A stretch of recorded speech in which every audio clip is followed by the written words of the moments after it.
आणि त्या भयानक सुंदर रंगात एक सारखा वनवट फिरतोय, सारख्या दया खोळा फालत्या घालतोय, एक सारखा अरण्य सुंदरतोय. आणि कशामध्ये असेल तर माझ्या भुकेचं शांतवन करण्यासाठी नाही भुकेचं शांतवन होत नाही, पण माझ्या मनाचा निर्णय केला आहे. पण एका दंड अशी अनेकांना भ्रांती घालीन आणि माझ्या भुकेचं शांतवन करीन. आणि ते ध्येय माझं मला पूर्ण करायचं आहे आणि ते शब्द सत्य करण्यासाठी निघालो.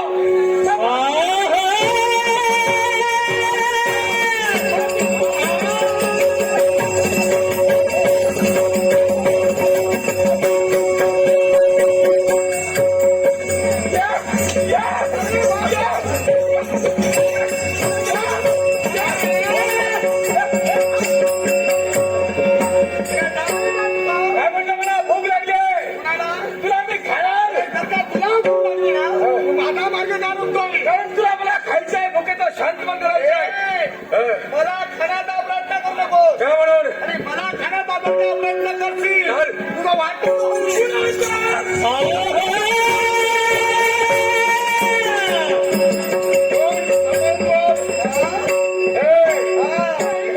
अरे विश्वासात घरी मला सारेजण ओळखतंय. तू कुठं गेला होता? तिथं मागे मरणार नाही पण तू भूत भविष्य वर्तमान का तिने जाण्याची दानशक्ती जगाजवळ आहे असा दैवचवर्ण पुरुष नारायण म्हणतात मला. म्हणजे नारळ तो तू हा फोडला पाहिजे. म्हणजे देवाला ठेवतात ते श्रीमान नव्हे नारत्न म्हणजे रत्न ज्याला कुठेही जाण्यासाठी रस्ता नाही असणार. मी कुठेही फिरू शकतो. तुला कुठं फिरवावं तेवढं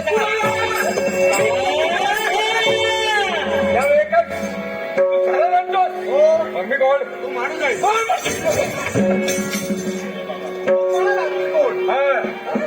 नाही कसं विचारणार माझं नाव का?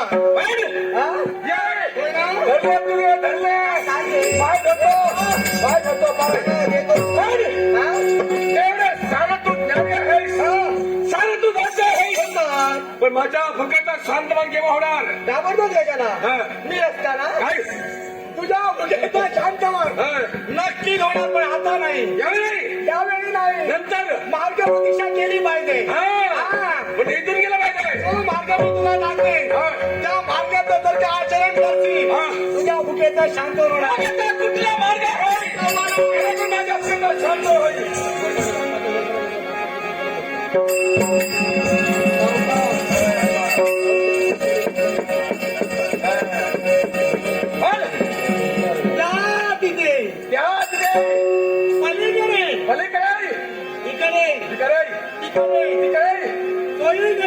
बाबाचा झोपडे झोपड्याच्या ठिकाणी इकडे तिकडे काय करतोय? माझा बाप सत्यलोकी राहतोय. जर का भेटण्याची इच्छा असेल मी तिथं घेऊन जातोय. मी तिथं जाण्याच्या इथं घेऊन येणार नाही.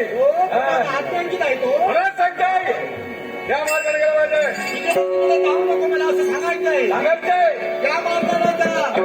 त्या तिथे पलीकडे असंख्य मानवी बसते.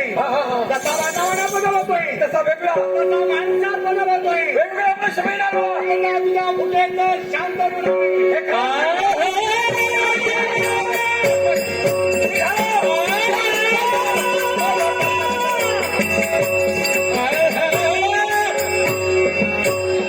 समाधान वाटत नाही. म्हणून हे माझ्या देवा वैकुंठच्या नारायणा हे मंगलने आशीर्वाद मंगलने